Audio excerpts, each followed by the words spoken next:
您知道吗？原来法官也是可以被起诉藐视法庭罪的，而且是已经被起诉了。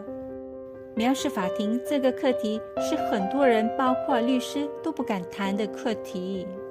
Law Sister 已经在上一支影片探讨了藐视法庭这个课题，以及当今大马被罚款50万令吉的案例。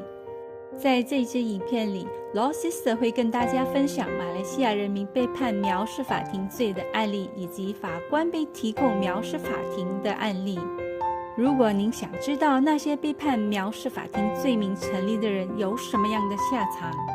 或者法官是在什么样的情况下被起诉藐视法庭，以及那些原告有什么样的下场，请您一定要看完这支影片 Before it disappears。Hello， 大家好，这里是 Law Sister 法律达人，我是 Angel， 我会在这个频道带大家以法律角度一起探讨生活上发生的事，以及分享生活上的法律小知识与智慧，希望能借此提高您的法律思维。我们来复习一下什么是藐视法庭。藐视法庭包括一切会妨碍或者会倾向于妨碍司法行政的言辞或行为，包括不服从法院的判决、命令或其他有关的法律程序。藐视法庭无论是民事还是刑事的，都可能导致被监禁和罚款。那什么时候可以因藐视法庭而被起诉呢？当藐视法庭的动议被提交给法官时，法官就可以选择别的日期来审判他。但是如果藐视法庭是在法庭面前发生呢？如果藐视法庭是在法庭面前发生的话，法官就可以对藐视法庭的人进行立即处罚了。而且法官还有权下令将藐视法庭的人立即收监。这种权利叫做即决判决，就是法官是可以立刻做出判决。在法律上，法官是可以根据整个案件的案情或该案件中的理善问题做出即决判决，即未经全面审判的判决。在马来西亚，当法院认为索赔、辩护或问题没有真正的成功前景，并且没有其他令人信服的理由来说明该案件或问题应该被审判处理时，法院可以运用他的自由裁量权来对还未进行全面审判的案件或问题做出即决判决。简单来说，法官是可以立即判决在法庭面前发生的藐视法庭，这是一个未经全面审判的判决。这种立即处罚的权利是司法武器库中极为有用而且有价值的武器。如果使用得当，它会通过灌输大众对司法机构的信心来达到维护正义的目的。然而，这种权利很容易被滥用，一旦被滥用或者被认为是被滥用了，就会削弱公众对司法系统的信心。那为什么说这权利很容易被滥用呢？其实这不是 Law Sister 自己说的，是英国法官 Lord Denning 说的。根据 Lord Denning， 法官在运用立即处罚的权利的时候，他既是法官又是检察官，而且是根据自己的动议来进行的。所以 Lord Denning 说，这种权利应该被局限在极少数情况下才行使的权利。接下来让我们看看以下几个案例，看看到底在什么样的情况下才会被判藐视法庭。在2022年4月25日，伊斯兰高庭就以藐视法庭罪名判处马来西亚 Petaling Jaya 国会议员玛利亚陈监禁7天。伊斯兰高庭表示，玛利亚陈的声明侮辱了伊斯兰司法系统。这起案件的起因是玛利亚陈因为替穆斯林妇女 Emilia Hanafi 教区，痛斥伊斯兰高庭判决不公，因为当时 Emilia 只是延后前夫，也就是 NASA Group 的始创人 Faiza 探望孩子的日期，就被判藐视法庭，并且监禁7天。那是什么样的声明导致玛利亚陈侮辱了伊斯兰司法系统呢？玛利亚陈在声明当中就指，穆斯林妇女依然受到马来西亚伊斯兰教法制度的歧视。就是这样的一个声明，让玛利亚陈在时隔3年后因此而受牢狱之灾。法官在裁决中表示，玛利亚曾未能通过她在2020年2月21日的辩护，证明她发布的媒体声明没有丑化伊斯兰司法系统。是的，在1950年证据法令 114A 条文下，玛利亚曾需要力证自己的清白的，意思是她需要证明她在媒体发布的声明没有丑化伊斯兰教司法系统。最后，高庭认为玛利亚曾在没有证据之下，就为艾米莉亚和前夫法伊萨的离婚案件做了简单的结论。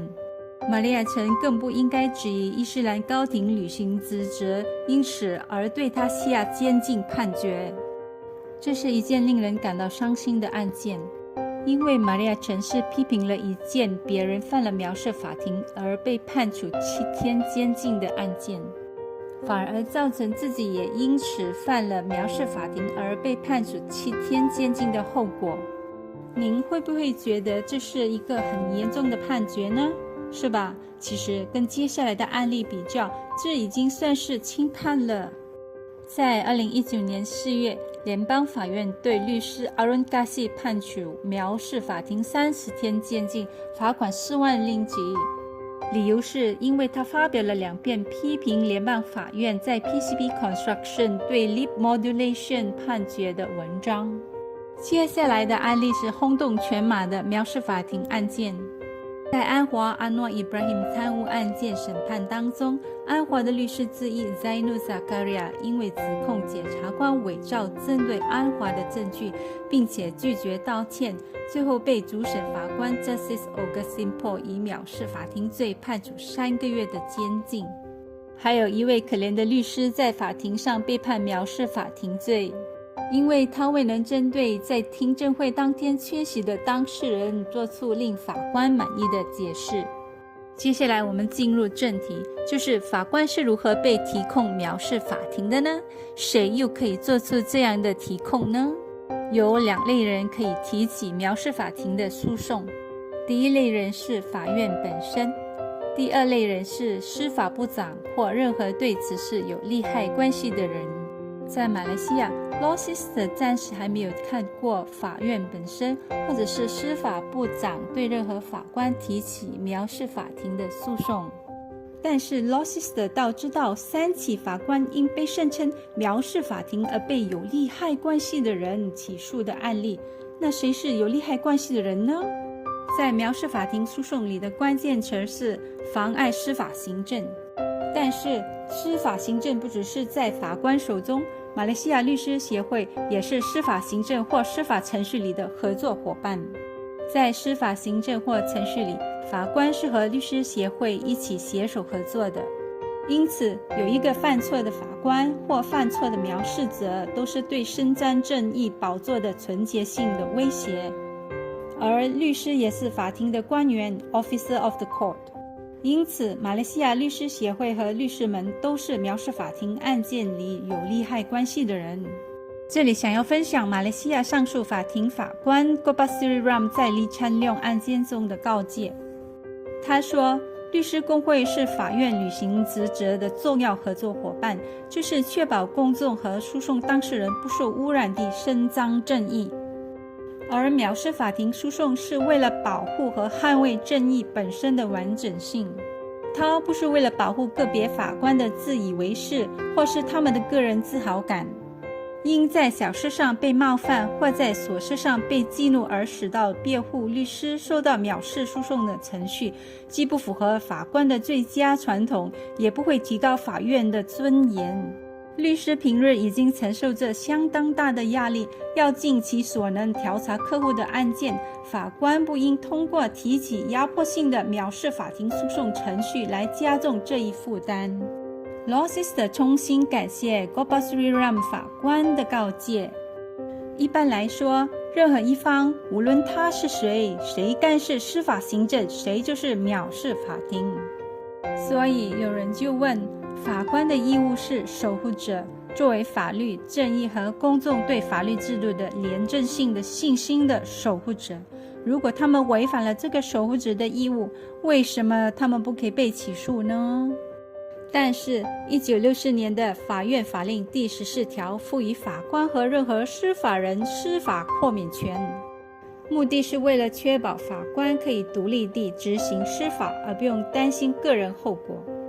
但是如果法官可以因此而被起诉的话，法官将失去其独立性。所以法官是不能因为审理案件而被起诉的。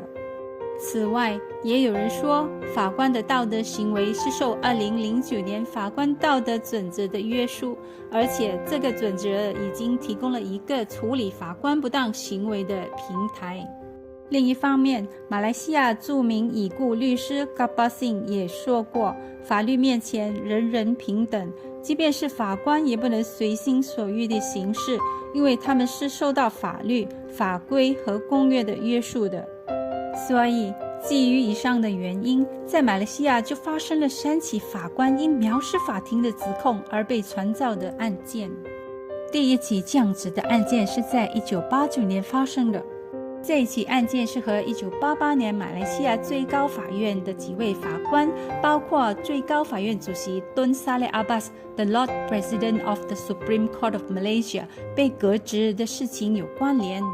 在1989年，马来西亚律师协会入禀法院申请以藐视的罪名判处担任代理大法官时的 Abdul Hamid Omar 法官藐视法庭，声称理由是因为他阻止最高法院开庭而犯了藐视法庭罪。然而该动议被驳回了，原因是法院认为，第一，马来西亚律师协会缺乏诉讼立场，就是没有 locus standi， 以及第二，该法官采取了在他的权力范围内的行动。第二起案件是律师对法官提起的藐视法庭的诉讼。